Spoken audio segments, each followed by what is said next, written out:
नमस्कार, आप देख रहे हैं दी कंटाप। मैं हूं प्रफुल्ल। आज बीजेपी की पाठशाला की बात करेंगे। बीजेपी के नेता जिस विश्वविद्यालय में पढ़ते हैं और उनके ज्ञान कहां से मिलते हैं, इतने ज्ञानी कहां हैं और इतने ज्ञानी एक ही पार्टी में क्यों हैं, इन सब चीज़ों पे हम बात करेंगे। देश कोरोना महामारी से जूझ रहा है। लाखों लोग मौत को चूम लिए, मौत को गले लगा लिए। हर इंसान दहशत में रहा, हर इंसान डरा हुआ रहा। आपके सामने हर रोज़ एक वीडियो वायरल होती होगी, शमशान घाटों से लेके गंगा किनारे तक की। गंगा में लाशें बहने लगी, गंगा किनारे लाशें दफनाए जाने लगे, क्योंकि दफन करने के सिवा कोई चारा नहीं था। लकड़ियाँ कम पड़ गई शमशानों में जलाने के लिए, लोग अपने परिजनों को दफनाने लगे। और इन सब चीज़ों के बीच बीजेपी के नेताओं के बेबाक, आप बड़बोलेपन कह सकते हैं या ज्ञानवादी विचार कह सकते हैं, आप जो सोचिए समझिए, आपको सोचना है। क्योंकि बीजेपी राष्ट्रवादी पार्टी कही जाती है। उनका मानना है कि देश हित में जो भी काम करते हैं देश हित में करते हैं और वो जनता के हित में करते हैं। लेकिन बीजेपी के नेता इस कोरोना महामारी में भी, कोरोना बीमारी को लेकर क्या क्या दावे किए, अस्पतालों की ज़रूरत ही नहीं है अगर उनके दावों की बात करें तो। उन्होंने जो नुस्खा बताया, जो उपाय बताए, उन उपायों को शायद आप और हम अपना लें तो कोरोना ठीक हो जाएगा। ये मैं नहीं बोल रहा हूँ, ये बीजेपी के नेता बोल रहे हैं। तो चलिए उन्हीं दावों पे, उन्हीं बातों पे हम आज बात करेंगे कि इतने ज्ञानी और इतने दूरदर्शी लोग हैं कैसे, और बीजेपी में आखिर एक ही पार्टी में क्यों हैं। अदर पार्टियों के नेताओं के ऐसे बोल बच्चन क्यों नहीं सुनने को मिलते हैं। तो चलिए शुरू करते हैं। नाम सुनिएगा, सब एक ही खेमे के हैं। असम के बीजेपी के नेता हैं सुमन हरिप्रिया, असम के हैं, और उनका दावा है कि कोरोना वायरस हवा जनित बीमारी है, यानी हवा के वजह से ये बीमारी हम में और आप में हो रही है, जिसका इलाज गोमूत्र और गोबर है। अब इनको कौन समझाए कि गोमूत्र और गोबर से इसका इलाज संभव नहीं है, लेकिन फिर भी ये क्या बोल रहे हैं कि इसका इलाज जो है गोमूत्र और गोबर है। और उनका ये भी कहना है कि हवा शुद्ध करने के लिए हमें हवन करना चाहिए, हवन करना चाहिए। अब हवन करने के लिए आप लकड़ियाँ लाएंगे, तमाम तरह की चीज़ें लानी होगी, तो हवा उसे शुद्ध होगा। ऐसा कहा भी जाता है कि धुआं से हवा प्रदूषित भी होती है। ऐसे और भी हैं, आप चौंकिए मत, सुनते जाइए इनके उपाय, और अपनाना ना अपनाना वो हमारे बस की बात है। उत्तराखंड के बीजेपी विधायक हैं महेंद्र भट्ट। इनका कहना है कि खाली पेट, यानी सुबह सुबह उठते आप खाली पेट शौचालय जाइए, आइए और खाली पेट 2 चम्मच गोमूत्र पीजिए, शरीर के अंदर कोरोना वायरस का नाश होगा। यानी अगर 2 चम्मच आप सुबह सुबह गोमूत्र पीते हैं तो कोरोना वायरस शरीर में नहीं रहेगा, यानी टिकेगा ही नहीं। ये ज्ञानी हैं। अब आते हैं और भी हैं ऐसे महापुरुष, बहुत भरे पड़े हैं और सब एक ही खेमे के हैं। मैं बार बार बोल रहा हूँ। बुलंदशहर के हैं और बुलंदशहर के विधायक हैं, बीजेपी के नेता हैं देवेंद्र लोधी। अब आप सिकंदर लोधी के खानदान से मत जोड़ लीजिएगा, ये आज के लोधी हैं। तो देवेंद्र लोधी हैं, ये भी बोलते हैं कि गोमूत्र पीने से नहीं होता है कोरोना। इनका भी मानना है कि गोमूत्र पीने से कोरोना नहीं होता है। और आगे सुनिए, अभी विधायक जी अभी यही नहीं मानते हैं, यही नहीं रुकते हैं। इनकी वीडियो भी वायरल हुई थी और बाकायदा इन्होंने प्रेस से भी बोला था। फिर इनका कहना है कि अगर आप नियमित, यानी रोज 25 ml गोमूत्र का सेवन करें, यानी हर रोज आपको 25 ml गोमूत्र पीना है, सेवन करना है, जिससे कोरोना आपके आसपास नहीं भटकेगा, यानी दूर से ही आपको देके कोरोना भाग जाएगा। चलिए अब आते हैं एक बहुत ही विचार और विवेकशील और कह सकते हैं राष्ट्रवादी नेता हैं, बीजेपी के हैं प्रज्ञा ठाकुर। गोडसे जिंदाबाद के नारे लगाने में कोई हिचक नहीं है, लेकिन महात्मा गांधी जिंदाबाद के नारे लगाने के लिए बोल दिया जाए तो शायद पसीने छूट जाते हैं, हिचकियाँ आने लगती है। और उनका कहना है कि अब विवादों में बने रहने के लिए वो अटपटे बयान देने के लिए माहिर मानी जाती हैं। मालेगांव बम ब्लास्ट का नाम आपने सुना होगा, उसके आरोपी भी रह चुकी हैं। बीजेपी ने टिकट दिया और सांसद बन गई, यानी जीत भी गई। तो उनका भी दावा है कि देसी गौमूत्र, यानी 2 तरह की गाय की नस्लें होती हैं, एक देसी और एक कहा जाता है कि अलग तरह की नस्लें होती हैं। तो देसी गाय की जो है उसके अगर गोमूत्र आप पीते हैं तो आपको कोरोना नहीं होगा। ये बोल रही है कि मैं हमेशा से गोमूत्र का सेवन करती हूँ, जिसकी वजह से मुझे कोरोना नहीं होता है। फेफड़े की भी बात करें, क्योंकि कहा जा रहा है कि कोरोना से संक्रमित जो लोग हो रहे हैं उनका फेफड़े का भी संक्रमण हो जा रहा है, माने फेफड़ा भी संक्रमित हो जा रहा है। तो ये भी बोल रही है कि अगर गोमूत्र आप सेवन करेंगे तो फेफड़े का जो संक्रमण है वो भी ठीक हो जाएगा। यही नहीं रुकती हैं वो, मानना है कि ऑक्सीजन हमारे आसपास ही है। और इन्होंने दावा भी कर दिया कि पीपल और नीम का पेड़ आप लगाइए और ऑक्सीजन बढ़ाइए, यानी पीपल और नीम का पेड़ से आप ऑक्सीजन ले सकते हैं। तो ये साध्वी प्रज्ञा है, बीजेपी के सांसद है, मैं बार बार बोल रहा हूँ। तो ऑक्सीजन की कमी नहीं पड़ेगी। शीश, पीपल हुआ, तुलसी का पेड़ अपने आंगन में लगा लीजिए, ऑक्सीजन वातावरण में ऐसे ही मिलने लगेंगे। अस्पतालों में ऑक्सीजन के लिए जो लोग मर रहे हैं उसकी ज़रूरत नहीं पड़ेगी। हम आगे भी आएंगे रामदेव पे भी, क्योंकि उन्होंने भी ऑक्सीजन के लिए आपको उपाय बताए थे कि कैसे हमको सकारात्मक रहना है। लेकिन पहले इन्हीं की बात करते हैं। फिर जबकि अगर हम बात करें प्रज्ञा सिंह ठाकुर की, तो ये इससे पहले 2020 में कोरोना संक्रमित हो चुकी हैं। एक बार इनको कोरोना हो चुका है और इनकी इलाज कहाँ हुई थी आपको पता है? देश के सबसे बड़े हॉस्पिटल एम्स में इनकी इलाज हुई थी।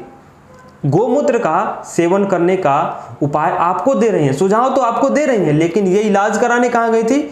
एम्स में। एम्स में इसका इलाज हुआ था कोरोना से जब संक्रमित थी। फिर आते हैं बलिया के विधायक, ये सब बीजेपी के ही लोग हैं। आप ये मत समझ लीजिएगा कि किसी दूसरे पार्टी के लोग हैं या दूसरे खेमे के लोग हैं, नहीं, ये बीजेपी के ही लोग हैं, क्योंकि इनका एक बुद्धिजीवी प्रकोष्ठ भी है और ये शायद उस बुद्धिजीवी प्रकोष्ठ से शिक्षा प्राप्त करते हैं या उस विश्वविद्यालय से शिक्षा प्राप्त करते हैं जहां रोज रोज नई तरह की चीज़ें खोजी जाती है, नई तरह का आविष्कार किया जाता है, नई तरह के नुस्खे बताए जाते हैं लोगों को, ताकि आप उसे अपना इलाज करें, आप अपने जीवन में का दिनचर्या बना लें। तो ये बलिया के विधायक है सुरेंद्र सिंह, ये भी बोल रहे हैं कि कोरोना को अगर मात देना है तो आप नियमित गोमूत्र का सेवन करते रहिए। यानी नियमित, यानी हर दिन अपने दिनचर्या में इसको शामिल कर लीजिए कि आपको गोमूत्र लेना ही लेना है, जिससे वो स्वस्थ भी हैं। उनका कहना है कि मैं गोमूत्र का सेवन करता हूँ, मैं स्वस्थ भी हूँ और मुझे कोरोना नहीं हो रहा है और कोरोना मतलब होने की कोई आशंका भी नहीं है और गोमूत्र पीने से कोरोना भी नहीं होगा। लेकिन एक बात आपको बता दूं कि इस कोरोना ने आम जिंदगियों को तहस नहस तो किया ही किया। कितने मंत्री, विधायक और सांसद भी इसके चपेट में आ चुके हैं, उनकी भी मौत हो गई है। उसके बाद भी इनको ये बात समझ में नहीं आई कि हम जो उपाय बता रहे हैं क्या कारगर है, क्या वो प्रमाणित है। लेकिन खैर चलिए और आते हैं। मेरठ के बीजेपी के नेता हैं, अभी हाल फिलहाल में उनकी वीडियो वायरल हो रही थी सोशल मीडिया पे, आपने भी देखा होगा। वो हवन कर रहे हैं, यानी मेरठ के गलियों में हवन कर रहे हैं और हनुमान चालीसा का उच्चारण यानी पाठ किया जा रहा है। हवन करने से उनका दावा है कि हवन करने से हमारा जो वातावरण है यानी हवा है उसकी शुद्धिकरण होगी, ऑक्सीजन की पूर्ति होगी। अगर आप हनुमान चालीसा पढ़ते हैं और हवन करते हैं तो कोरोना नहीं होगा, ये उनका मानना है। और ये हवन करने के लिए क्या क्या उन्होंने इस्तेमाल किया ये भी मैं बता दूं। गोबर, मूत्र, दूध, घी, इन तमाम तरह की चीज़ों को शामिल कर उन्होंने हवन का काम शुरू किया, हवन करना शुरू किया। और इनका मानना है कि इन सबसे बीमारियों का नाश होता है और हवा भी, वही बता रहा हूँ कि हवा का भी शुद्धिकरण होता है। तो ये बीजेपी के लोग हैं। लेकिन एक चीज़ और हम आपको बता दें कि जब लक्ष्मण को मूर्छा लगा था यानी वो मूर्छित हुए थे, तो हनुमान जी भी, जिस हनुमान चालीसा की बात की जा रही है, हनुमान जी भी औषधि लेने के लिए पहाड़ पे चले गए थे। यानी वो भी चाहते, जिनके हाथ में बहुत बाहुबल था, राम जी वहीं बैठे हुए थे, यानी मर्यादा पुरुषोत्तम राम भी वहीं बैठे हुए थे। वो चाहते तो उनको जिंदा कर सकते थे क्योंकि भगवान माना जाता था, लेकिन उनको भी औषधि की जरूरत पड़ी थी। हनुमान जी जाते हैं, लेकिन यहाँ कोरोना से लड़ने के लिए भी हमें हनुमान चालीसा पढ़ना है। अच्छी बात है, हनुमान चालीसा पढ़ते रहिए। फिर आते हैं उषा ठाकुर, मंत्री हैं, ये संस्कृति मंत्री हैं उषा ठाकुर। यह भी बोल रही हैं कि आप यज्ञ करिए, यानी यज्ञ प्रतिष्ठान करने से कोरोना के तीसरी लहर से हम बच जाएंगे। आशंका जताई जा रही है कि कोरोना की तीसरी लहर भी आने वाली है जो इससे भी ज़्यादा भयावह होगी। यानी 2020 की बात करें तो उस तरीके से कोरोना महामारी ने हमारे जीवन को उतनी क्षति नहीं पहुंचाई जितनी 2021 की यानी दूसरी लहर ने पहुंचाई है। दूसरी लहर में मैं बार बार बोल रहा हूँ कि कितने लोग अपनों का साथ छूट गया, मतलब भविष्य का नाश हो गया। उनका एक उम्मीद था, वो उम्मीद की किरण डूब गई, सूरज डूब गया, लेकिन उसके बाद भी इनकी आंखें नहीं खुली। गंगा में लाशें तैरती नजर आई, शमशानों पे लोग लाइन लगे, हॉस्पिटल से रोज मरने की खबरें आई, लेकिन ये सब चीज़ें इनके ध्यान में नहीं आई। लेकिन यज्ञ, गोमूत्र, गोबर, ये लोग आपको उपाय तो बता दे रहे हैं कि कोरोना को नाश कर रहेंगे इससे। अगर वाकई में ऐसा होता कि गोबर से ही और गोमूत्र से कोरोना का नाश हो जाता तो शायद अच्छा होता और हमें हॉस्पिटल की ज़रूरत ना होती, अस्पतालों की सीढ़ियों पे बिलखने की ज़रूरत ना होती, हम गौशाला में चले जाते। लेकिन क्या आपको यकीन हो रहा है इन सब चीज़ों पर? क्या ये आप यकीन कर रहे हैं? ये महाघटिया और वाहियात किस्म के उपाय हैं जो आपके और हमारे जहन में भरे जा रहे हैं, और हम और आप शिकार भी हो रहे हैं। गुजरात की वीडियो एक वायरल हो रही थी। गुरुकुल में गौशाला चलाई जाती है जहाँ पे 200 गायें हैं। वहाँ पे हर संडे या मंडे को लोग वहाँ पे स्नान करने आते हैं। गोबर पहले अपने शरीर पे लेप लगाते हैं गोबर का, उसके बाद उनको दूध से नहलाया जाता है। अब सोचिए, जहाँ पे किसी को दूध देखने के लिए भी नसीब नहीं होती है, पीना तो छोड़िए दूर की बात है, देखना भी नसीब नहीं होता है, वो दूध हम कितने लीटर वहाँ पे नहाने में बर्बाद कर रहे हैं। क्यों? क्योंकि हमें कोरोना नहीं होगा, ऐसा मानना है इन वैज्ञानिकों का जो बीजेपी के हैं। चलिए और भी हैं, और बाबा रामदेव योग गुरु हैं, योग गुरु हैं। योग का प्रचार करते करते अपने व्यापार का प्रचार करने लगे। हम और आप योग करने में लग गए और वो व्यापार करने में लग गए। दिन प्रतिदिन नए नए स्टार्टअप लेना, नए नए कारखाने खोलना, नए नए चीज़ें आपके और हमारे सामने लाना, यानी हर तरीके से अपना गुलाम बना लेना। वो भी उपाय बता रहे थे ऑक्सीजन। सकारात्मक रहिए। हॉस्पिटल के बेड पे आप मर रहे हैं, उस समय आपके जहन में सकारात्मकता कहाँ से आएगी? बाबा रामदेव से पूछिए कि जब आपको ज़रूरत ऑक्सीजन की हो, जब आप आखिरी सांस ले रहे हैं, आपकी ज़िंदगी और मौत के बीच में सुई अटकी हो, तो आप सकारात्मक कहाँ से रहेंगे? लेकिन उस समय भी ये कोरोना पीड़ितों का मजाक बना रहे हैं और बोल रहे हैं, लहजा देखिएगा, लहजा भी था कि ऑक्सीजन ऑक्सीजन के लिए मर रहे हैं। अरे मूर्खो, ऑक्सीजन तो तुम्हारे पास है, तुम्हारे साथ है, यानी पेट ऐसे खींचो, सांस ऐसे लो, ऑक्सीजन की आपूर्ति हो जाएगी। तो ऐसे ऐसे महापुरुष हमारे देश में हैं। और चलिए अब इन उपायों को बता दे रहा हूं कि लेना कैसे है।